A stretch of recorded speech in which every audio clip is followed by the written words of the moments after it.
एक समय राजा अज के पुत्र दशरथ जी अपने राजमहल में बैठे हुए हैं और इधर राजा परीक्षित के मन में व्याकुलता है कि तुरंत क्यों नहीं सुखदेव जी रामावतार समाप्त कर देते हैं। मुझे कृष्णावतार जो भागवत का हृदय दशम स्कंध है उसका पूर्वार्ध मुझे सुनने की बहुत इच्छा है।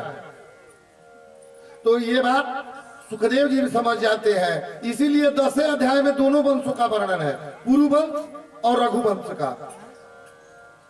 एक समय अपने राजमहल में बैठे हुए हैं राजा दशरथ जी।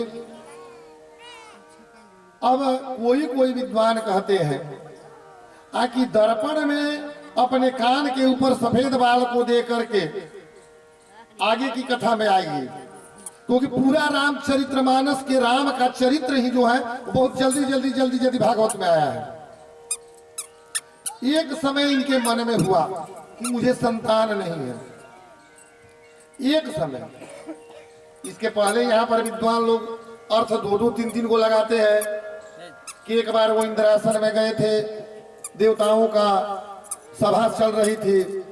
जब वहां पर कुछ इनका छूट गया, जब चलने लगे तो पुनः जा करके अपना वो सामान लाने के लिए उस वहां पर जाते हैं इंद्र के दरबार में।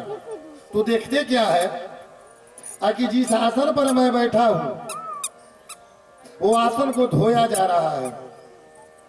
इनके मन में लोग पूछा उदासी से कि क्यों धोया जा रहा है, किसी के आसन को नहीं धोया जा रहा है, आखिर मेरा ही आसन क्यों धोया जा रहा है। तो दासी ने कहा कि महाराज ये कहने का मुझे साहस नहीं है। क्यों? आपको कोई पुत्र नहीं है, इसलिए आपका आसन धोया जा रहा है। कुछ विद्वान कहते हैं कि उन्होंने पूरे नगर को ये सूचना दे दी थी मंत्री के द्वारा कि किसी का भी पुत्र होगा वो राजा के यहाँ ले आएगा, राजा उसको पारितोषिक देंगे, इनाम देंगे, आशीर्वाद देंगे। लेकिन एक किसी के यहाँ पुत्र हुआ, ऐसे तो लोग कहते हैं कि कोई रजक के यहाँ हुआ था, लेकिन पुत्र हुआ।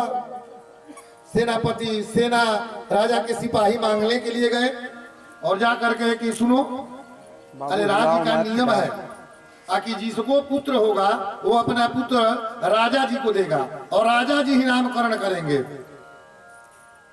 पारितोषिक देंगे, इनाम देंगे, जो कुछ भी होगा आशीर्वाद देंगे। तो उनकी पत्नी ने कहा, और मैं एक दिन और बताया हूं कि पुत्र न होना दुख है, लेकिन पुत्र होकर मर जाए उससे बड़ा दुख है। और सबसे बड़ा दुख एक पिता के लिए क्या है कि पुत्र होकर के आवारा हो जाए, मूर्ख हो जाए। एक पिता के लिए उससे बड़ा दुख कोई नहीं हो सकता है। पुत्र न होना दुख है, पुत्र होकर के मर जाए उससे बड़ा दुख है, और पुत्र होकर के मूर्ख हो जाए इससे बड़ा दुख कोई नहीं हो सकता है पिता के लिए।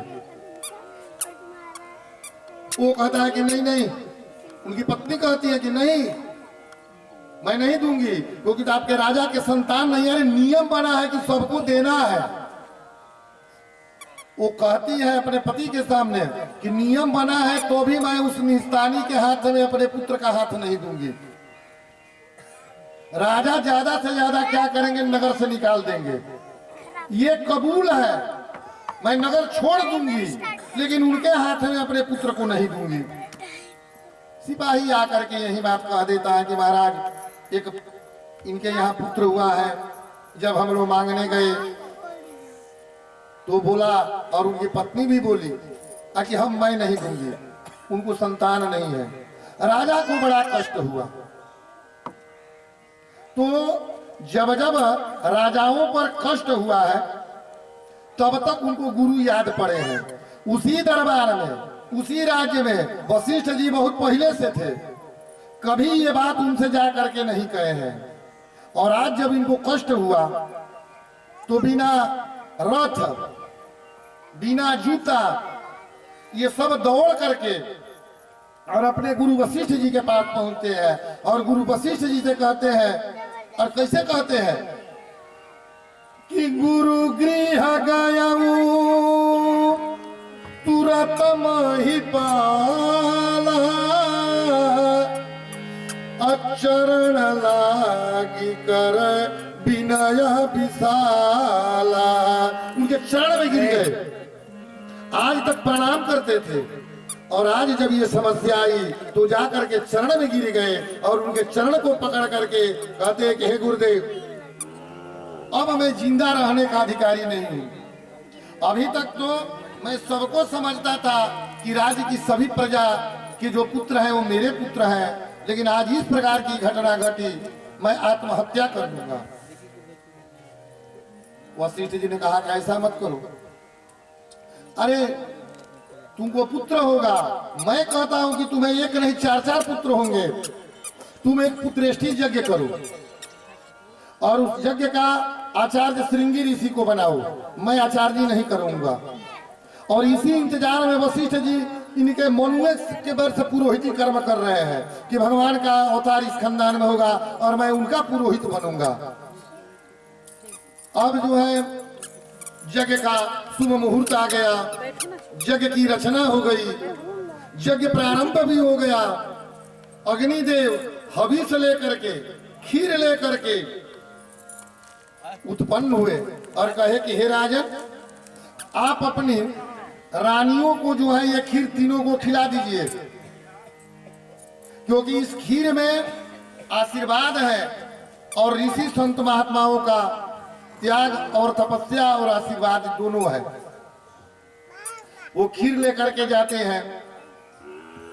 अब तीनों रानियों को बराबर बराबर भागों में बांट देते हैं। यहाँ पर मानस में आता है कि जब 2 रानियों को दिए और दोनों से बोले कि आप लोग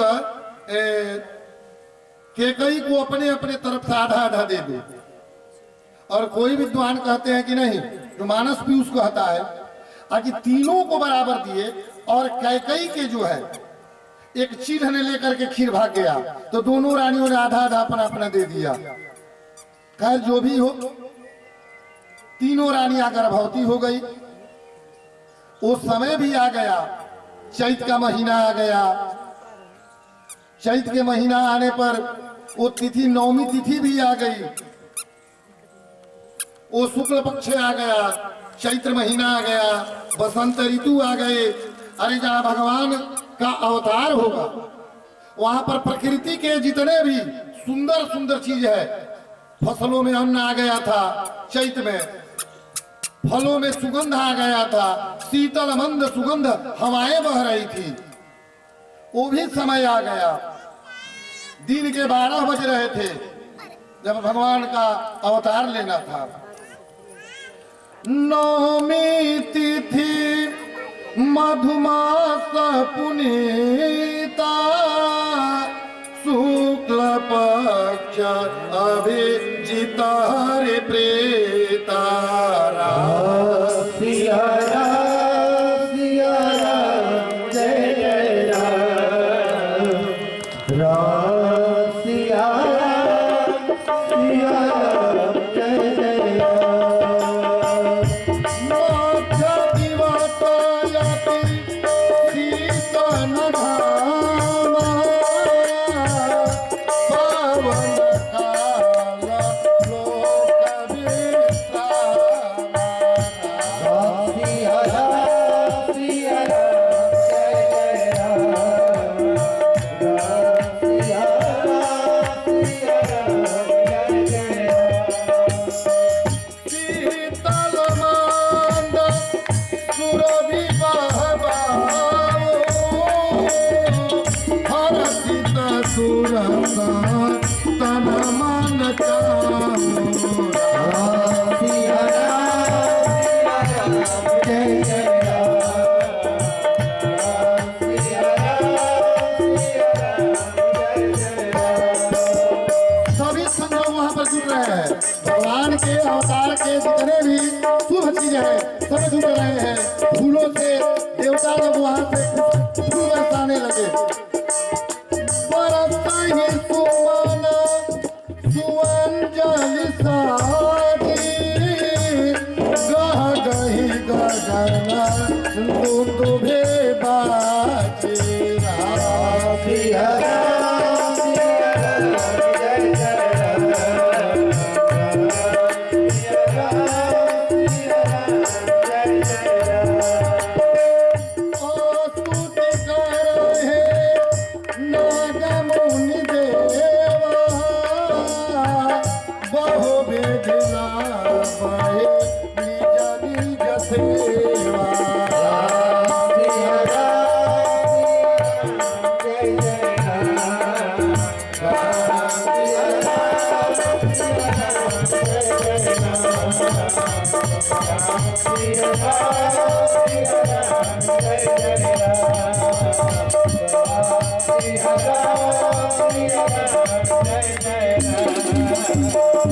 लोग उनको जन्म कहते हैं क्योंकि वो तो भय प्रकट है। भय प्रकट कृपाला दीन दयाला कौशल्या हितकारी भक्ति धर्मधारी मुनि बनहारी रघुपति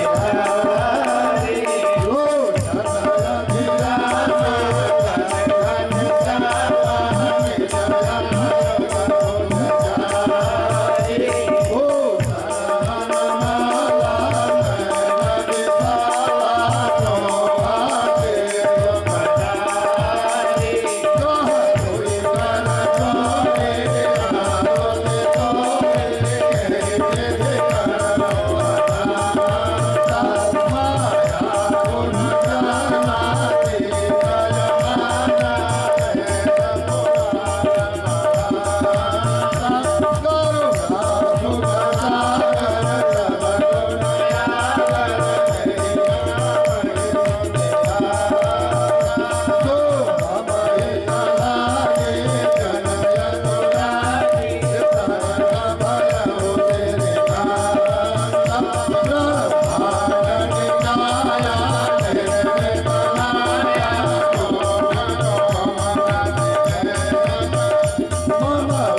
कौशल्या जी थोड़ी देर के लिए फेरे में पड़ गई थी।